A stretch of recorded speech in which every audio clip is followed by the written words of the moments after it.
नमस्कार दोस्तों, आप देख रहे हैं डार्क गली। हमारे नाना जी पहलवान थे। वो पहलवानी के साथ साथ खेती भी किया करते थे और घर के रसोई में चूल्हे जलाने की खातिर जंगल से सूखी लकड़ियाँ भी लेके आते थे। नाना जी सुबह जल्दी ही लकड़ियाँ लेने जंगल की तरफ चले जाते थे। मेरे नाना जी की मम्मी ने घर पर बकरियाँ, गाय, भैंस और मुर्गियाँ पाल रखी थी, जिन्हें चराने का काम भी मेरे नाना जी ही किया करते थे। एक रात के 2 बजे मुर्गी की आवाज़ सुनकर नाना जी उठ गए।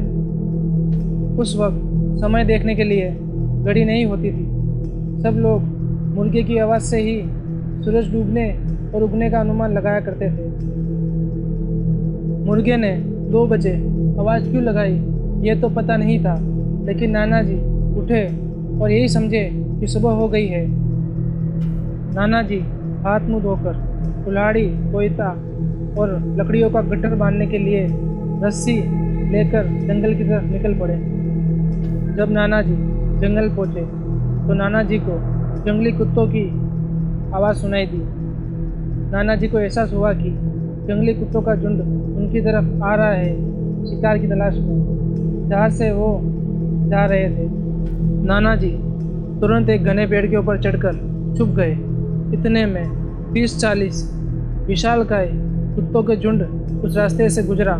नाना जी सोचने लगे, अगर सुबह होती तो ये कुत्ते यहाँ नजर नहीं आते, शायद वक्त गलत हो गया है। यही सोचकर वो पेड़ पर छुपकर बैठे रहे। सारे कुत्ते वहाँ से शिकार ढूंढते हुए चले गए। तभी नाना जी को पास की झाड़ियों में से एक औरत के रोने की आवाज़ आई।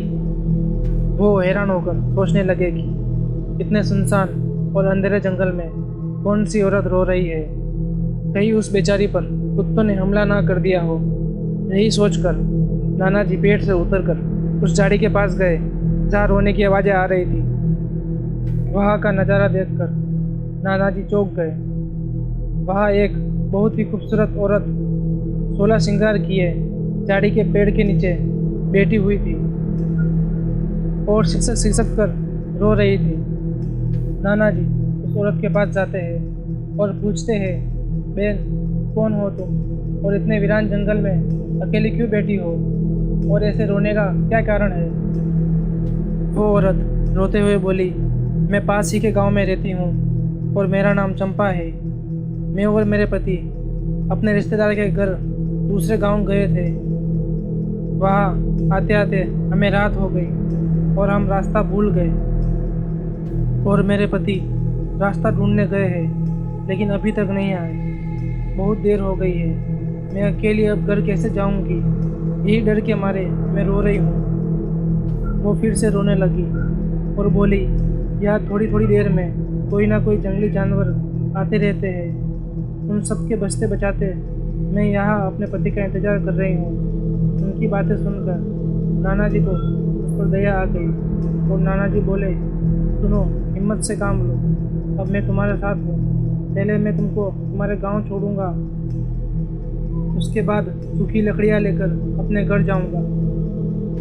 वो औरत बोली, आपका बहुत बहुत शुक्रिया, लेकिन मेरे पति को कौन ढूंढ कर लाएगा। नाना जी बोले, पहले तुमको तुम्हारे घर पहुंचा दूं कि तुम्हारे पति को भी मैं ढूंढ कर पहुंचा दूंगा। चलो मेरे साथ, मुझे तुम्हारे गांव का रास्ता पता है। ऐसा कहते हुए नाना जी आगे आगे चलने लगे और वो औरत उनके पीछे पीछे चल रही थी। अचानक जोर की बिजली कड़की, बादल गरजने लगे, तेज बरसात शुरू हो गई। नाना जी उस औरत को लेकर एक गुफा के अंदर चले गए ताकि वो भीग ना जाए। वो औरत अचानक नाना जी से लिपट गई। डर से कांपते हुए बोली, मुझे बिजली से बहुत डर लगता है। नाना जी उसके भीगे बदन का स्पर्श पाकर उसका लुभावना सौंदर्य देखकर अपने होश खोने लगे। वो औरत काफ़ी देर तक नाना जी से यूं ही लिपटी रही। दोनों एक दूसरे से लिपटे हुए थे। काफ़ी देर खड़े रहे। फिर जब बरसात रुकी तो नाना जी ने खुद को संभाला और उस औरत से कहा कि अब चलो, बरसात रुक गई है। दोनों वहाँ से निकले। उस औरत का हाथ नाना जी की कमर पर था। कमर पर लटकी हुई कुल्हाड़ी और कोयता अचानक से जमीन पर गिर गए। जिसे उठाने के लिए नाना जी नीचे झुके ही थे, तभी जोरदार बिजली कड़की। बिजली कड़कने की रोशनी में नीचे झुके हुए नाना जी की नज़र उस युवती के पैरों पर पड़ी। नाना जी के तो होश ही उड़ गए थे जब उन्होंने उस औरत के उल्टे पैरों को देखा। उसके पैरों की एड़ी आगे थी और पैर के पंजे और उंगलियां पीछे की तरफ थी। नाना जी ने हड़बड़ाकर कोयता और कुल्हाड़ी उठाई और सीधे हुए तो फिर से उस औरत ने नाना जी को कसकर अपनी बाहों में भर लिया था और बोली, ये बिजली फिर कड़कने लगी, मुझे बचा लो। नाना जी अब होश में आ गए थे।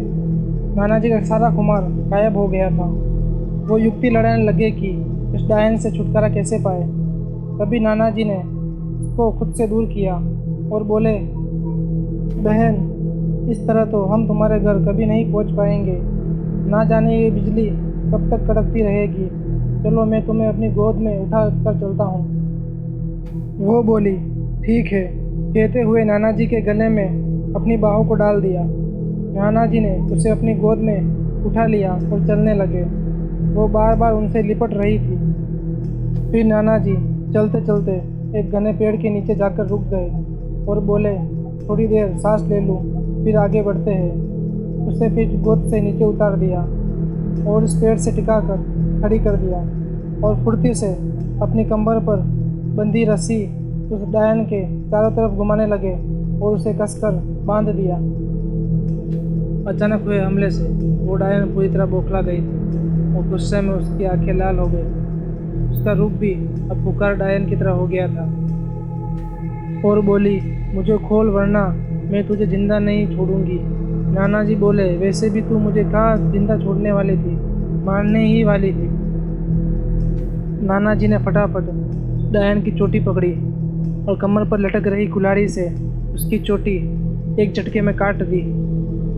वो डायन इतनी जोर से चिल्लाई कि पूरा जंगल दहल चुका था और वो डायन अचानक वहाँ से गायब हो गई।